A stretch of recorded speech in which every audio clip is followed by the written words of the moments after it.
Puducherry union பிரதேசத்தின் வளர்ச்சி திட்டங்களை விரைவுபடுத்தும் வகையில் மத்திய அரசு ஆண்டுதோறும் வழங்கும் நிதி உதவியை 10% உயர்த்தி வழங்க வேண்டும் என்று முதல்வர் ரங்கசாமி வலியுறுத்தியுள்ளார்.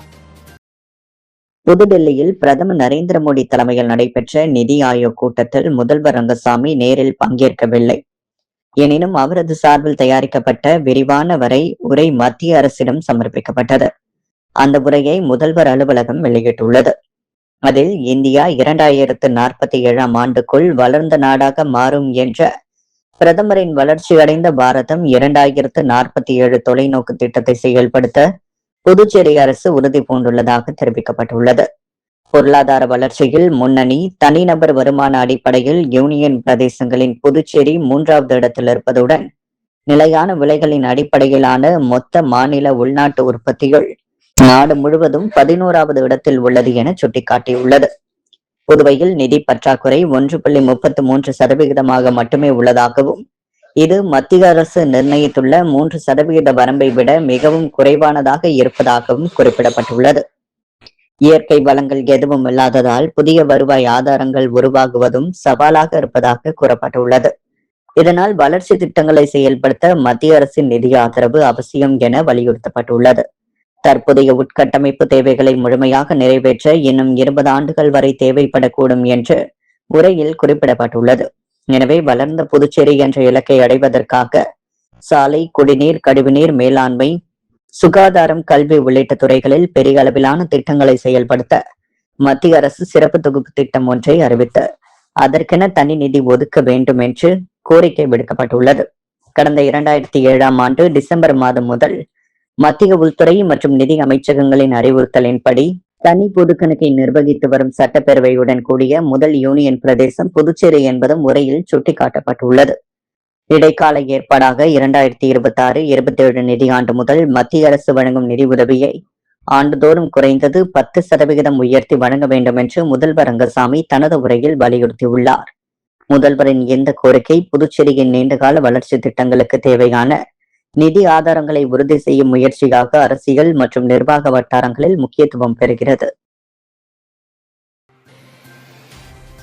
புதுச்சேரியில் நடைபெற்ற செய்தியாளர் சந்திப்பில் பாரதிய ஜனதா கட்சியின் மாநில பொது தொடர்பு பிரிவு ஒருங்கிணைப்பாளராக செயல்பட்டு வந்த ரவி கட்சியிலிருந்து விலகுவதாக அறிவித்தார். அதே நேரத்தில் தனது அரசியல் பயணம் தொடர்ந்து நீடிக்கும் என்று அவர் தெளிவுபடுத்தியுள்ளார். செய்தியாளர்களிடம் பேசிய ரவி, 1987ஆம் ஆண்டு முதல் பாஜக கட்சியில் பல்வேறு பொறுப்புகளில் இருந்து கட்சியின் வளர்ச்சிக்காக உழைத்து வந்தேன். ஆனால் சில தவிர்க்க முடியாத சூழ்நிலைகள் மற்றும் கருத்து வேறுபாடுகள் காரணமாக கட்சியிலிருந்து விலகும் முடிவை எடுத்துள்ளேன். இருப்பினும் நான் அரசியலிலிருந்து விலகவில்லை.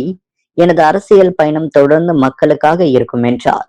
மேலும் தமிழக பாஜக அரசியல் சூழல் குறித்து கருத்து தெரிவித்த அவர், தமிழகத்தில் பாஜக வளர்ச்சிக்கு முக்கிய பங்காற்றிய அண்ணாமலை போன்ற தலைவரை உருவாக்கிய கட்சி அவர் விலகிய பின்னரும் எந்த வருத்தமும் இல்லை என கூறுவது ஆச்சரியமாக உள்ளது. இது கட்சியின் தற்பொழுதைய அணுகுமுறையை வெளிப்படுத்துகிறது என விமர்சித்தார். இந்த நிலை தமிழகம் மட்டுமல்லாமல் புதுச்சேரியிலும் காணப்படுகிறது. புதுச்சேரி பாஜக தலைமை தொடர்ந்து முக்கியமான தொண்டர்களை இழந்து வருகிறது என்று குற்றம் சாட்டினார். ரவியின் இந்த திடீர் விலகல் அறிவிப்பு புதுச்சேரி அரசியல் வட்டாரங்களில் பரபரப்பை ஏற்படுத்தியுள்ளது. நீண்ட காலமாக பாஜகவில் செயல்பட்டு வந்த ஒருவரின் விலகல் கட்சியின் உள்நிலை செயல்பாடுகள் மற்றும் நிர்வாக அணுகுமுறைகள் குறித்து பல்வேறு கேள்விகளை எழுப்பியுள்ளது. அதே சமயம் ரவி எதிர்காலத்தில் எந்த அரசியல் கட்சியில் இணைவார் அல்லது தனித்த அரசியல் பாதையை தேர்வு செய்வாரா என்பது குறித்து இதுவரை எந்த அறிவிப்பும் வெளியாகவில்லை. அவரது அடுத்த கட்ட அரசியல் நகர்வுகள் குறித்து அரசியல் வட்டாரங்களில் எதிர்பார்ப்பு நிலவுகிறது. லாஸ்பேட்டை சட்டமன்ற தொகுதிக்கு உட்பட்ட முதியோர் உதவித்தொகை பெற்று வரும் பயனாளிகளுக்கு அரசின் சார்பில் இலவச போர்வைகள் மற்றும் காலணிகள் வழங்கும் திட்டத்தை தொகுதி சட்டமன்ற உறுப்பினர் வி பி சிவக்கொழுந்து துவக்கி வைத்தார். மகளிர் மற்றும் குழந்தைகள் மேம்பாட்டுத் துறையின் கீழ் செயல்பட்டு வரும் அங்கன்வாடி மையங்கள் மூலம் 60 வயதிற்கு மேற்பட்ட முதியோர் உதவித்தொகை பெறும் அனைத்து பயனாளிகளுக்கும் இந்த நலத்திட்ட உதவிகள் வழங்கப்படுகின்றன. இதன் துவக்க நிகழ்ச்சி லாஸ்பேட்டை தொகுதியில் இன்று நடைபெற்றது. நிகழ்ச்சியில் கலந்து கொண்ட சட்டமன்ற உறுப்பினர் சப்தகிரி வி பி சிவக்கொழுந்து முதற்கட்டமாக ஜீவானந்தபுரம் மற்றும் குறிஞ்சிநகர் பகுதிகளில் உள்ள அங்கன்வாடி மையங்களில் பதிவு செய்யப்பட்டுள்ள முதியோர்களுக்கு இலவச போர்வைகள் மற்றும் காலணிகளை வழங்கி திட்டத்தை துவக்கி வைத்தார். முதியோரின் நலனில் அரசு அக்கறை நிகழ்ச்சியில் பேசிய வி.பி. சிவக்கொழுந்து, முதியோர் நலனுக்காக புதுச்சேரி அரசு பல்வேறு திட்டங்களை செயல்படுத்தி வருவதாகவும், வயதான காலத்தில் அவர்களின் அத்தியாவசிய தேவைகளை பூர்த்தி செய்யும் வகையில் இத்தகைய நலத்திட்டங்கள் பயனுள்ளதாக அமையும் என்றும் தெரிவித்தார். மேலும் அரசின் நலத்திட்டங்கள் தகுதியான அனைத்து பயனாளிகளுக்கும் முழுமையாக சென்றடைவதை உறுதி செய்ய அதிகாரிகளும் மக்கள் பிரதிநிதிகளும் ஒருங்கிணைந்து செயல்பட வேண்டும் என வலியுறுத்தினார். இந்த நிகழ்ச்சியில் அப்பகுதியின் முக்கிய பிரமுகர்கள், லாஸ்பேட்டை என்ஆர் காங்கிரஸ் நிர்வாகிகள், ஸ்ரீ சப்தகிரி அறக்கட்டளையின் பொறுப்பாளர் வி.பி.எஸ். ரமேஷ்குமார் உள்ளிட்டோர் கலந்து கொண்டனர். மேலும் அங்கன்வாடி பணியாளர்கள், முதியோர் பயனாளிகள் மற்றும் பொதுமக்களும் திரளாக பங்கேற்று நிகழ்ச்சியை சிறப்பித்தனர். லாஸ்பேட்டை தொகுதியில் முதியோர் உதவித்தொகை பெற்று வரும் அனைத்து பயனாளிகளுக்கும் அங்கன்வாடி மையங்கள் மூலம் பல்வேறு கட்டங்களாக இலவச போர்வைகள் மற்றும் காலணிகளை வழங்கப்படும் என அதிகாரிகள் தெரிவித்தனர். புதுச்சேரி காலாப்பட்டு மத்திய சிறைகள் விசாரணை கைதிகள் ஒருவருக்கிடையே ஏற்பட்ட மோதலில் ஒருவர் காயமடைந்த சம்பவம் பரபரப்பை ஏற்படுத்தியுள்ளது. புதுச்சேரி அருகே உள்ள காலாப்பட்டு மத்திய சிறையில் 300க்கும் மேற்பட்ட விசாரணை மற்றும் தண்டனை கைதிகள் அடைக்கப்பட்டுள்ளனர். சிறையின் பல்வேறு பிரிவுகளில் பாதுகாப்பு ஏற்பாடுகள் செய்யப்பட்டுள்ள நிலையில் கைதிகள் இடையேயான ஒழுங்கை பராமரிக்க சிறை நிர்வாகம் தொடர்ந்து கண்காணிப்பு மேற்கொண்டு வருகிறது. இந்நிலையில் விசாரணை கைதிகளான ரங்கராஜ் மற்றும் அமோல் ஆகியோருக்கிடையே திடீரென வாக்குவாதம் ஏற்பட்டதாக கூறப்படுகிறது. ஆரம்பத்தில் ஏற்பட்ட வாய் தகராறு பின்னர் கைகலப்பாக மாறியதால் இருவரும் ஒருவரை ஒருவர் தாக்கிக் கொண்டதாக தகவல்கள் தெரிவிக்கின்றன. மோதல் குறித்து தகவல் அறிந்த பாதுகாப்பு பணியினர், இருந்த சிறை அதிகாரிகள், காவலர்கள் உடனடியாக சம்பவ இடத்திற்கு விரைந்து சென்று இருவரையும் பிரித்து மோதலை கட்டுப்படுத்தினர். அதிகாரிகளின் துரித நடவடிக்கையால் மேலும் பெரிய அசம்பாவிதம் ஏற்படாமல் தடுக்கப்பட்டது. இந்த தாக்குதலில் அமுல் பலத்த காயமடைந்ததாக கூறப்படுகிறது. அவருக்கு சிறையிலேயே முதலுதவி சிகிச்சை அளிக்கப்பட்டதை அடுத்து மேல் சிகிச்சைக்காக தனியார் மருத்துவமனைக்கு அனுப்பி வைக்கப்பட்டார். தற்போது அவரது உடல் நிலை குறித்து மருத்துவர்கள் கண்காணித்து வருவதாக தகவல்கள் வெளியாகியுள்ளது. சம்பவம் தொடர்பாக சிறை நிர்வாகம் மேற்கொண்ட முதற்கட்ட விசாரணைகள் ரங்கராஜ் சிறைக்குள் விதிமுறைகளை மீறி செல்போன் பயன்படுத்தி வந்ததாகவும், இதுகுறித்து அமுல் சிறை அதிகாரிகளிடம் தகவல் தெரிவித்ததாகவும் கூறப்படுகிறது.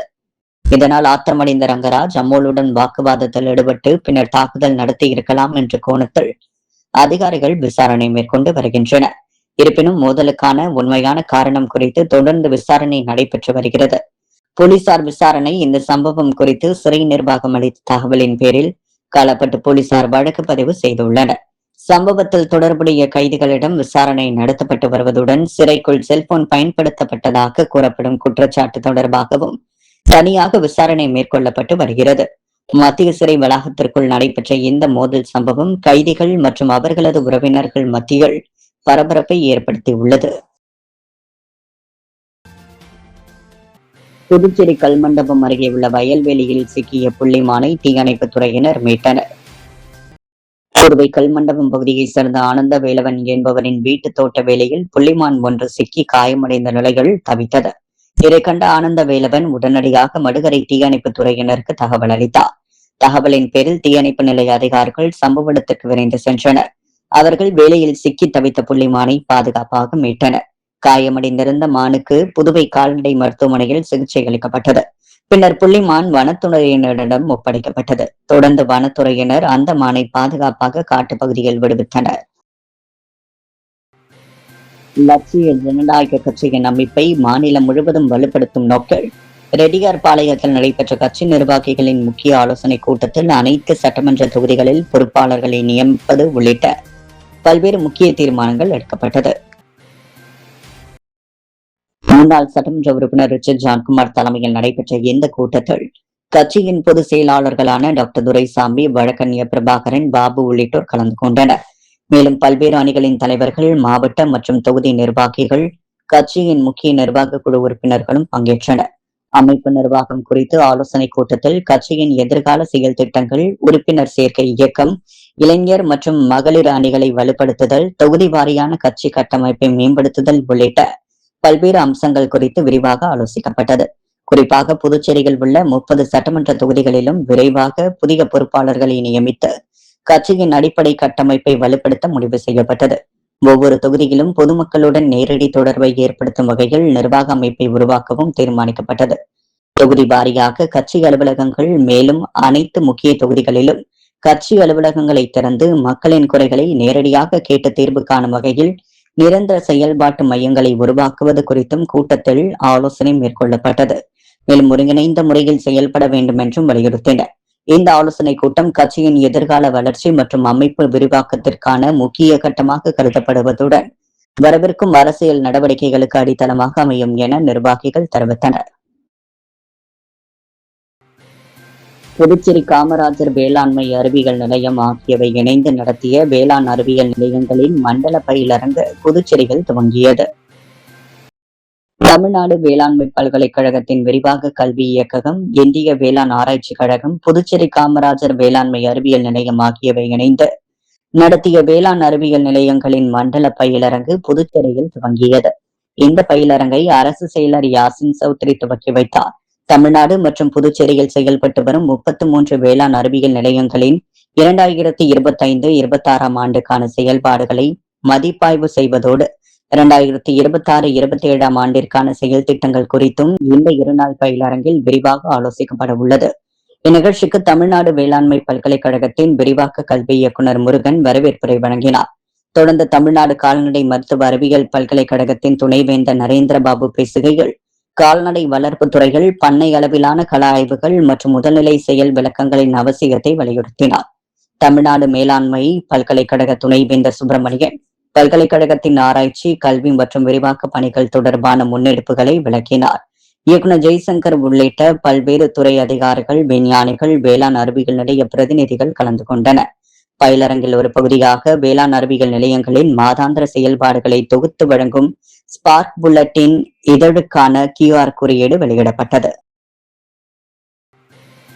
புதுச்சேரி உழவர்கரை நகராட்சி மற்றும் கொம்யூன் பஞ்சாயத்துகளில் பணிபுரியும் ஊழியர்களுக்கு நிலுவையில் உள்ள 33 மாத நிலுவைத் தொகையை உடனடியாக வழங்க வேண்டும் என வலியுறுத்தி நகராட்சி ஊழியர்கள் மற்றும் ஓய்வூதியர்கள் கூட்ட நடவடிக்கை குழு சார்பில் கண்டன ஆர்ப்பாட்டம் நடைபெற்றது. 2016 முதல் 2018 வரை 33 மாதத்திற்கு 7வது ஊதிய குழு உயர்த்திய ஊதியம் மற்றும் நிலுவை சம்பளத்தை நகராட்சி மற்றும் கொம்யூன் பஞ்சாயத்துகளில் பணிபுரியும் ஊழியர்களுக்கு வழங்க வேண்டும் என உள்ளாட்சித்துறை உத்தரவிட்டு 6 மாதமாகியும் இதுவரை வழங்காத உழவர்கரை நகராட்சி நிர்வாகத்தை கண்டித்து நகராட்சி ஊழியர்கள் மற்றும் ஓய்வூதியர்கள் கூட்ட நடவடிக்கை குழு சார்பில் கண்டன ஆர்ப்பாட்டம் நடத்தப் போவதாக அறிவிக்கப்பட்டிருந்தது. அதன்படி உழவர்கரை நகராட்சி அலுவலகம் எதிரே கூட்டுக்குழு தலைவர் கதிரேசன் தலைமையில் நடைபெற்ற கண்டன ஆர்ப்பாட்டத்தில் 100க்கும் மேற்பட்ட ஊழியர்கள் கலந்து கொண்டு கோரிக்கைகளை வலியுறுத்தி கண்டன கோஷங்களை எழுப்பினர். புதுச்சேரி 100 அடி சாலையில் உள்ள ரயில்வே மேம்பாலத்தில் இன்று காலை நிகழ்ந்த சாலை விபத்தில் பைக்கில் சென்ற முதியவர் ஒருவர் உயிரிழந்த சம்பவம் பெரும் சோகத்தை ஏற்படுத்தியுள்ளது. புதுவை நகரின் முக்கிய போக்குவரத்து வழித்தடமான 100 அடி சாலை ரயில்வே மேம்பாலத்தில் இன்று காலை வழக்கம் போல் வாகனங்கள் சென்று கொண்டிருந்தன. அப்போது புதுச்சேரியிலிருந்து கடலூர் நோக்கி சென்ற லாரி ஒன்று அதன் முன்னால் சென்று கொண்டிருந்த இருசக்கர வாகனத்தின் மீது எதிர்பாராத விதமாக மோதியதாக கூறப்படுகிறது. இந்த மோதலின் தாக்கத்தால் பைக்கில் சென்ற முதியவர் நிலை தடுமாறி சாலையில் கீழே விழுந்தார். அதன் பின் லாரியின் சக்கரம் அவரது மீது ஏறி சென்றதாக கூறப்படுகிறது. இதில் அவர் சம்பவ இடத்திலேயே உயிரிழந்தார். பெரும் போக்குவரத்து நெரிசல் நிலவும் மேம்பாலத்தில் நிகழ்ந்த இந்த விபத்து அப்பகுதியில் பெரும் பரபரப்பை ஏற்படுத்தியது. விபத்தை நேரில் கண்ட வாகன ஓட்டிகள், பொதுமக்கள் அதிர்ச்சியடைந்தனர். விபத்து ஏற்பட்ட பின்னரும் லாரி ஓட்டுநர் வாகனத்தை நிறுத்தாமல் தொடர்ந்து சென்றதாக கூறப்படுகிறது. இதையடுத்து அப்பகுதியில் இருந்த சில வாகன ஓட்டிகள் மற்றும் பொதுமக்கள் லாரியை பின்தொடர்ந்து சென்றனர். பொதுமக்கள் மடக்கி பிடித்து முருங்கப்பாக்கம் சந்திப்பு அருகே சென்றபோது லாரியை பொதுமக்கள் மடக்கி பிடித்தனர். அப்போது சிலர் லாரி ஓட்டுநரிடம் வாக்குவாதத்தில் ஈடுபட்டதாகவும் கூறப்படுகிறது. விபத்து குறித்து கேள்வி எழுப்பப்பட்ட போது விபத்து நடந்ததே தெரியவில்லை என லாரி ஓட்டுநர் பதிலளித்ததாக தகவல்கள் தெரிவிக்கின்றன. பின்னர் அவரை பொதுமக்கள் பிடித்து காவல்துறையினரிடம் ஒப்படைத்தனர். தகவல் அறிந்த வடக்கு போக்குவரத்து போலீசார் சம்பவ இடத்திற்கு விரைந்து சென்று விசாரணை மேற்கொண்டனர். மேலும் சாலையில் உயிரிழந்து கிடந்த நபரின் உடலை மீட்டு பிரேத பரிசோதனைக்காக அரசு மருத்துவமனைக்கு அனுப்பி வைத்தனர். உயிரிழந்த நபருக்கு சுமார் 50 வயது இருக்கும் என போலீசார் தெரிவித்துள்ளனர். அவர் யார், எந்த பகுதியை சேர்ந்தவர் என்பது குறித்து அடையாளம் காணும் பணிகள் நடைபெற்று வருகின்றன. இந்த விபத்து தொடர்பாக வடக்கு போக்குவரத்து போலீசார் வழக்கு பதிவு செய்து விசாரணை நடத்தி வருகின்றனர். விபத்துக்கான காரணம் லாரியின் வேகம், ஓட்டுநரின் கவனக்குறைவு உள்ளிட்ட பல்வேறு கோணங்களில் விசாரணை மேற்கொள்ளப்பட்டு வருகிறது. நகரின் முக்கிய மேம்பாலத்தில் நிகழ்ந்த இந்த விபத்து வாகன ஓட்டிகளிடையே சாலை பாதுகாப்பு குறித்த விழிப்புணர்வை மீண்டும் ஏற்படுத்தியுள்ளதுடன் அப்பகுதியில் சிறிது நேரம் போக்குவரத்து பாதிப்பையும் ஏற்படுத்தியது. நடிகரும் தமிழக வெற்றி கழக தலைவருமான விஜய் மீது கொண்டுள்ள பாசத்தையும் அரசியல் பற்றையும் வெளிப்படுத்தும் வகையில் அவரது உருவப்படத்தை திருமண மேடையில் வைத்து மணமக்கள் தாலி கட்டிக்கொண்ட நிகழ்வு புதுவையில் நடைபெற்றுள்ளது. புதுச்சேரி வில்லியனூர் தொகுதியைச் சேர்ந்த தமிழக வெற்றி கழகத்தின் தலைமை நிர்வாகி பிரபுவின் மகள் சௌமியா மற்றும் அருண்குமார் ஆகியோரின் திருமண விழா வில்லியனூரில் கோலாகலமாக நடைபெற்றது. உறவினர்கள், நண்பர்கள், கட்சி நிர்வாகிகள் மற்றும் ஏராளமான பொதுமக்கள் கலந்து கொண்டு மணமக்களை வாழ்த்தினர். திருமண நிகழ்ச்சிக்காக அமைக்கப்பட்டிருந்த மேடையில் மணமக்கள் அமரும் இடத்தின் அருகே விஜயின் பெரிய உருவப்படம் வைக்கப்பட்டிருந்தது. திருமண சடங்குகள் நடைபெறும் நேரத்தில் அந்த உருவப்படத்தை முன்னிறுத்தியே மணமகன் அருண்குமார் மணமகள் சௌமியாவுக்கு தாலி கட்டியதாக கூறப்படுகிறது. இதன் மூலம் விஜய் மீது குடும்பத்தினர் கொண்டுள்ள அன்பு, மரியாதை மற்றும் அரசியல் ஆதரவை வெளிப்படுத்தும் வகையில் இந்த ஏற்பாடு செய்யப்பட்டிருந்ததாக நிகழ்ச்சியில் பங்கேற்றவர்கள் தெரிவித்தனர். திருமண விழாவில் பங்கேற்றவர்கள் இந்த காட்சிகளை வீடியோ மற்றும் புகைப்படங்களாக பதிவு செய்து சமூக வலைதளங்களில் பகிர்ந்தனர். இதையடுத்து அந்த காட்சிகள் பல்வேறு தளங்களில் வைரலாக பரவி வருகின்றன. விஜய் ரசிகர்கள் மற்றும் தமிழக வெற்றி கழக தொண்டர்கள் பலரும் இந்த நிகழ்வை வரவேற்று கருத்துக்களை பதிவிட்டு வருகின்றனர். சிலர் அதை ரசிகர் பற்றின் வெளிப்பாடாக குறிப்பிட்டுள்ள நிலையில் மற்றொரு புறம் இந்த நிகழ்வு சமூக வலைதளங்களில் விவாத பொருளாகவும் மாறியுள்ளது. திரை நட்சத்திரங்கள், அரசியல் தலைவர்கள் மீது கொண்டுள்ள ஆதரவை வெளிப்படுத்தும் விதமாக ரசிகர்கள் பல்வேறு நிகழ்வுகளை நடத்துவது புதிதல்ல. இருப்பினும் திருமண மேடையிலேயே விஜயின் உருவப்படத்தை வைத்து மணமக்கள் தாலி கட்டிய சம்பவம் புதுச்சேரியில் அரிதான நிகழ்வாக கருதப்படுவதுடன் பொதுமக்கள் மத்தியிலும் பரவலான கவனத்தை பெற்றுள்ளது. இந்த நிகழ்வின் வீடியோ தற்போது சமூக வலைதளங்களில் பரவி வரும் நிலையில் விஜய் ரசிகர்கள் மத்தியில் அது பேசுபொருளாக மாறியுள்ளது. வில்லியனூர் சட்டமன்ற தொகுதிக்குட்பட்ட கொம்பாக்கம் பிரியதர்ஷினி நகரில் சாலை அமைக்கும் பணிக்கான பூமி பூஜையை சட்டமன்ற உறுப்பினர் ரவிக்குமார் துவக்கி வைத்தார். புதுவை மாநிலம் வில்லியனூர் சட்டமன்ற தொகுதிக்குட்பட்ட கொம்பாக்கம் பிரியதர்ஷினி நகரில் புதுச்சேரி பொதுப்பணித்துறை சார்பில் 30.41 லட்சம் திட்ட மதிப்பீட்டில் சாலை அமைக்கும் பணிக்கு பூமி பூஜை விழா நடைபெற்றது. விழாவில் வில்லியனூர் தொகுதி சட்டமன்ற உறுப்பினர் ரவிக்குமார் கலந்து கொண்டு பூமி பூஜை செய்து பணியை துவக்கி வைத்தார். நிகழ்ச்சியில் பொதுப்பணித்துறை தலைமை பொறியாளர் வீரசெல்வம், கட்டிடங்கள் மற்றும் சாலைகள் கோட்டம் செயற் பொறியாளர் ஸ்ரீனிவாசன், உதவி பொறியாளர் பிரபாகர், இளநிலை பொறியாளர் முருகன் மற்றும் ஒப்பந்ததாரர்கள் ராஜகண்ணு மற்றும் கொம்பாக்கம் ஊர் முக்கியஸ்தர்கள், மகளிர்கள் மற்றும் இளைஞர்கள் கலந்து கொண்டனர். ஊசுடு சட்டமன்ற தொகுதிக்குட்பட்ட சேதநத்தம் சுடுகாடு பாதையில் கழிவுநீர் வாய்க்கால் அமைக்கும் பணிக்கான பூமி பூஜையை சட்டமன்ற உறுப்பினர் கார்த்திகேயன் துவக்கி வைத்தார். புதுச்சேரி வில்லியனூர் கொம்யூனுக்கு உட்பட்ட ஊசுடு சட்டமன்ற தொகுதியின் சேத்தநத்தம் சுடுகாடு சாலையில் கழிவுநீர் வாய்க்கால் அமைக்கும் பணிக்கான பூமி பூஜை விழா நடைபெற்றது. 28 லட்சம் ரூபாய் மதிப்பீட்டில் மேற்கொள்ளப்படும் பணியை ஊசுடு தொகுதி சட்டமன்ற உறுப்பினர் கார்த்திகேயன் தலைமையில் பூமி பூஜை செய்து பணி துவக்கி வைக்கப்பட்டது. இந்த நிகழ்ச்சியில் கொம்யூன் பஞ்சாயத்து ஆணையர் பிரபாகர், உதவி பொறியாளர் சத்யநாராயணன், இளநிலை பொறியாளர் பிரதீப்குமார் உள்ளிட்ட அதிகாரிகள் மற்றும் ஊர் பொதுமக்கள் பலர் கலந்து கொண்டு நிகழ்ச்சியை சிறப்பித்தனர். இந்த பணியின் மூலம் அப்பகுதியில் நீண்ட காலமாக நிலவி வந்த கழிவுநீர் தேக்கம் மற்றும் சுகாதார பிரச்சனைகளுக்கு தீர்வு கிடைக்கும் என பொதுமக்கள் நம்பிக்கை தெரிவித்துள்ளனர். பெரிய கூத்தக்குப்பம் அருகே உள்ள நடுக்குப்பம் பகுதியில் சுடுகாடு தொடர்பாக நீடித்து வரும் பிரச்சனைக்கு தீர்வு காணும் வகையில் அந்த சுடுகாட்டை வேறு இடத்திற்கு மாற்ற நடவடிக்கை எடுக்க வேண்டும் என தமிழகம் மற்றும் புதுவையை சேர்ந்த மீனவர்கள் ஒருமித்த குரலில் வலியுறுத்தியுள்ளனர். தமிழகம், புதுச்சேரி அனைத்து மீனவர்களின் கலந்தாய்வு கூட்டம் காலாப்பட்டில் நடைபெற்றது. இந்த கூட்டத்தில் ஒரு மாநிலங்களை சேர்ந்த மீனவ சங்க நிர்வாகிகள், சமூக பிரதிநிதிகள், மீனவ சமூகத்தை சேர்ந்த பொதுமக்கள் பலர் கலந்து கொண்டனர். பெரிய கோட்டக்குப்பம் அருகே உள்ள நடுக்குப்பம் பகுதியில் வசிக்கும் தலித் சமுதாயத்தினருக்கும் மீனவ சமூகத்தினருக்கும் இடையே சுடுகாடு பயன்பாடு, அதன் இருப்பிடம் தொடர்பாக நீண்ட காலமாக கருத்து வேறுபாடு இருந்து வருகிறது. இந்த விவகாரம் கடந்த சில மாதங்களாக தீவிரமடைந்து வருகிறது. மேலும் அப்போது சம்பந்தப்பட்ட தரப்பினரின் கருத்துக்களையும் கேட்டறிந்ததாக கூறப்படுகிறது. தகவல்கள் வெளியாகியுள்ளதால் தற்போது மேற்கொள்ளப்பட்டு வரும் நடவடிக்கைகளுக்கு மீனவ சமூகத்தினர் கடும் எதிர்ப்பு தெரிவித்து வருகின்றனர். தங்களது வாழ்விடங்கள் மற்றும் பாரம்பரிய பயன்பாடுகள் பாதிக்கப்படக்கூடாது என்பதோடு பிரச்சினைக்குரிய சுடுகாட்டை தற்போதைய இடத்திலிருந்து மாற்றுவதே நிரந்தர தீர்வாக இருக்கும் என்று அவர்கள் வலியுறுத்தி வருகின்றனர். சோழாப்பட்டில் நடைபெற்ற கலந்தாய்வு கூட்டத்தில் பேசிய மீனவ சங்க நிர்வாகிகள், நடுக்குப்பம் பகுதியில் உள்ள சுடுகாட்டை மாற்று இடத்திற்கு இடமாற்றம் செய்ய வேண்டும் என்பதே ஒட்டுமொத்த மீனவ சமூகத்தின் கோரிக்கையாக தெரிவித்துள்ளார். இதற்கிடையில் அதிமுக கொள்கை பரப்பு துணை செயலர் காளியம்மாள் நடுக்குப்பம் பகுதிக்கு நேரில் சென்று மீனவ சமூக மக்களை சந்தித்தார்.